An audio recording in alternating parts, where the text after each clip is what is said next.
The field has two names, and the epic gives them both in the same breath. Dhritarashtra, blind and seated far from the battlefield, asks his minister Sanjaya what is happening at Kurukshetra. His first words, the very first words of the Bhagavad Gītā, place those two names side by side. Dharmakshetre Kurukshetre, the field of Dharma, the field of the Kurus.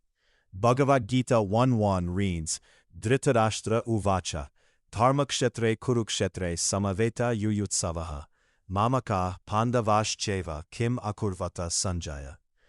Dhritarashtra said, O Sanjaya, after gathering on the holy field of Kurukshetra, desiring to fight, what did my sons and the sons of Pandu do? The Shatapatha Brahmana had already described Kurukshetra as Kurukshetram Deva Yajanam, the sacrificial arena of the celestial gods, the land held sacred precisely because Dharma was nourished there. And yet it is here, on the most dharmic ground in the tradition, that the greatest war the epic knows will be fought. The two names do not cancel each other. They reveal something the text understands from its opening syllable, that Dharma and its collapse occupy the same field. They are never far apart. To understand how the war arrives at Kurukshetra, the text asks us to follow a longer thread. The Mahābhārata is not a story about a single act of injustice. It is a study in accumulation. Adharma does not arrive all at once. It builds, layer by layer, inside institutions that were designed to hold it at bay. The epic traces this accumulation across what we might call its founding injury. Bhīṣma, Devavrata, son of Ganga, takes a vow of lifelong celibacy so that his aging father Shantanu can marry a younger woman. The motivation is love. The consequence is catastrophic. The line of succession is diverted to half-brothers, then to grandsons who cannot agree on who owns what. A single act of filial devotion, structurally perfect in its immediate logic, becomes the root of a generational collapse. The text is showing us something about the nature of adharma, that it germinates not always from malevolence, but from what the Sanskrit tradition names avidya, ignorance, moha, attachment, and ahankara, the inflation of ego. Duryodhana is not simply a villain.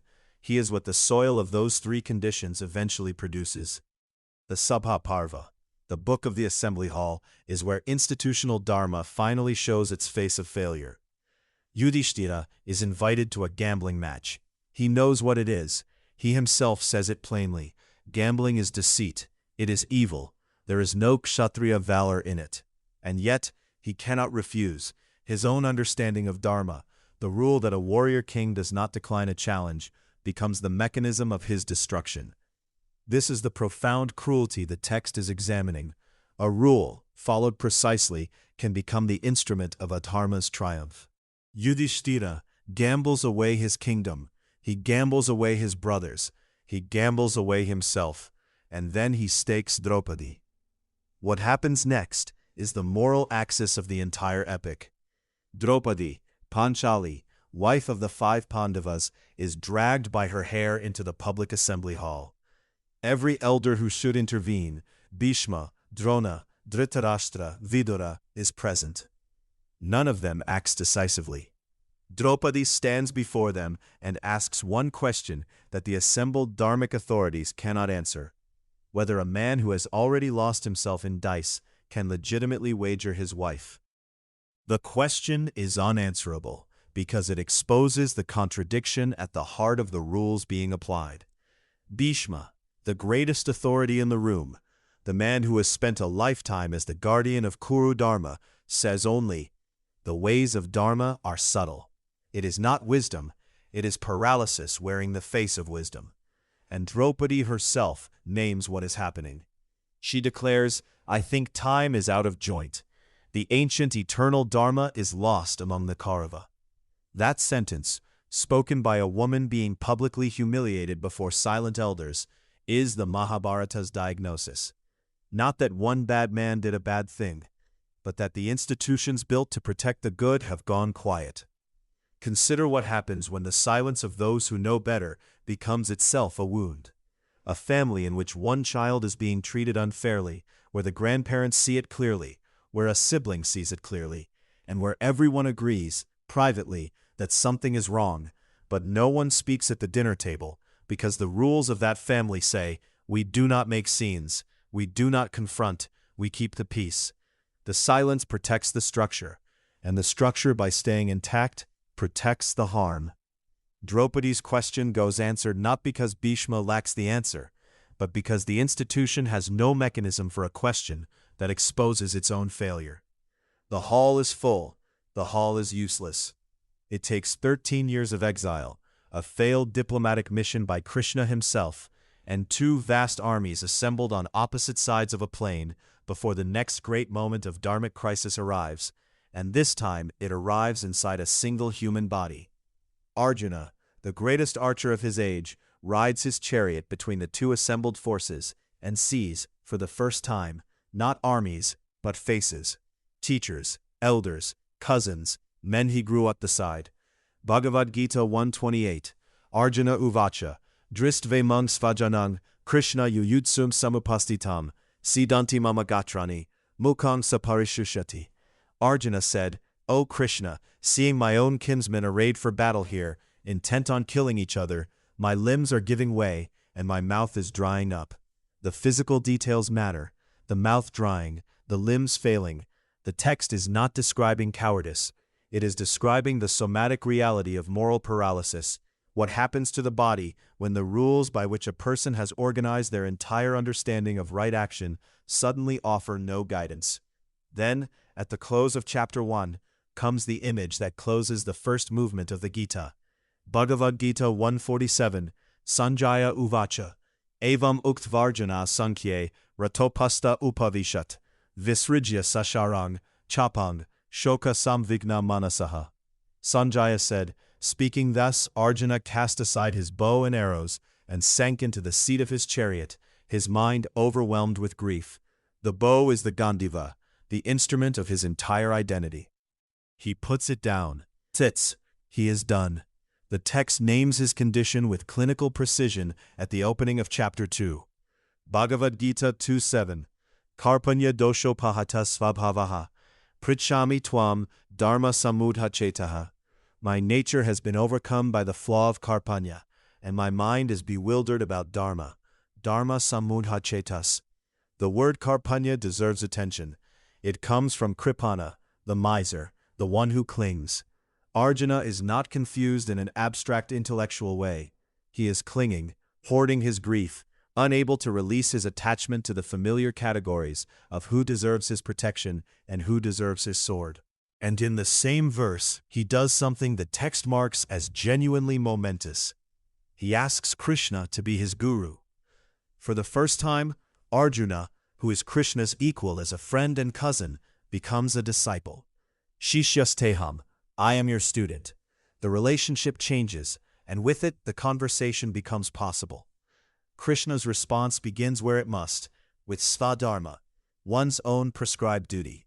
Bhagavad Gītā 2:31, Svadharmam api chavekshya navikampitam arhasi, dharmya di yudhiṣṭhira anyat kshatriyasya navijite. Considering your duty as a warrior, you should not waver. For a warrior, there is no better engagement than fighting for the upholding of righteousness. And this principle, the primacy of one's own nature-given duty over a borrowed duty performed perfectly, returns in chapter 3 and again in chapter 18 as a structural refrain. Bhagavad Gītā 3:35, Shreyan svadharmo viguna, paradharmat sva anushtitat, svadharme nidhanam shreya, paradharmo payavaha. It is far better to perform one's own duty, though imperfectly, than to perform another's duty well.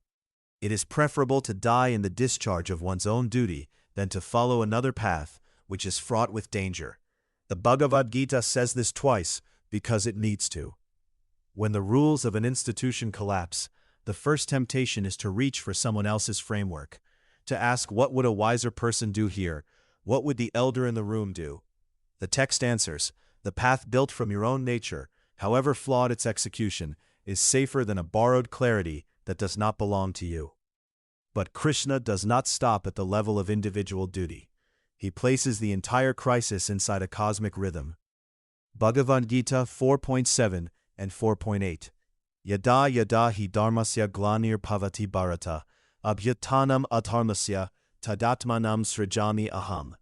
Paritranaya sadhunam, vinashaya cha dushkritam, dharma samstapanarthaya sambhavami yuge yuge.